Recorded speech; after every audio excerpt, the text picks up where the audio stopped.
The night before our wedding, I caught Louis tangled up with my best friend on the couch. I lost my mind completely and slept with all three of his friends. I made sure to leave evidence everywhere, on his desk, in the passenger seat of his sports car, in his office.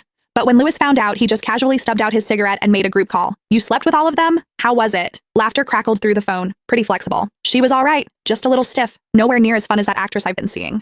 Louis, did you never bother training her? She moved like a board. The revenge I'd so carefully planned was nothing but a punchline to him. He didn't care at all. I completely fell apart. I had a breakdown. And Louis had me committed to a psychiatric facility. I spent a year there. Then finally, I got better. Outside the window, a Bentley pulled into the courtyard and went quiet. Louis had come to take me home. He still remembered to come for me, but I had already forgotten how to love him. The nurse pushed open the door. Mr. Louis has finished the discharge paperwork. You're free to go. I nodded numbly. As I walked out of the hospital, I could still hear a few nurses whispering behind me. Poor thing. Her own fiancé drove her to this. What's so sad about it? He's gorgeous and loaded. He even pays for everything. It's not like he hit her. She should have just looked the other way. Some people don't know how good they've got it. A year ago, words like that would have sent me into hysterics. Now, they couldn't even make me slow my steps. Louis was leaning against the Bentley, waiting. I walked over to him. He curled his index finger, reaching toward my face. You've lost weight. I tilted my head slightly and pulled back. His hand hung in the air for a moment, then dropped. He opened the passenger door. Get in. There was a used lipstick on the seat. Louis snatched it out of my hand, rolled down the window, and tossed it out. My assistant left that. Don't mind it. I smiled faintly and said nothing. That lipstick was Mia's favorite brand, my best friend's.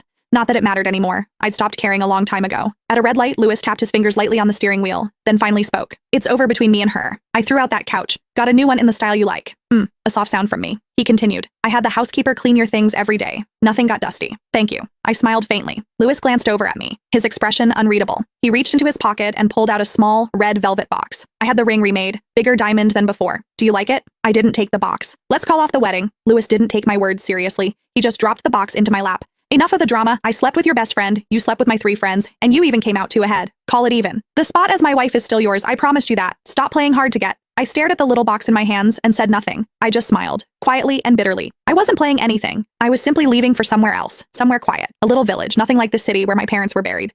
A place without him, where it wouldn't hurt. The car pulled through the gates of the estate. Nothing had changed. I didn't go to our bedroom. I dragged my suitcase toward the guest room. Louis stepped in front of me. What do you think you're doing? I got used to sleeping alone in the hospital. I glanced back at the room that had once been ours, and I don't want to sleep in that bed anymore. The day I'd found out about him and Mia, I'd checked the security footage. It wasn't just the couch. They'd been in our bed too, the one he'd had custom made for me. When I saw that, the pain nearly killed me. Louis stared at me for a few seconds, then let out a cold laugh. Fine, but don't take it too far. You always do this, and then you end up back in the hospital. I watched him walk away. The old ache didn't come. Maybe the treatment really had worked. I'd forgotten what it felt like to have my heart beat for him, to rise and fall with his moods. Late that night, I lay in the soft guest bed, restless. After a year on the hard hospital mattress, I couldn't get comfortable. During that year, Louis never visited once. Fear had swallowed me whole. I used to scream and cry for the doctors and nurses.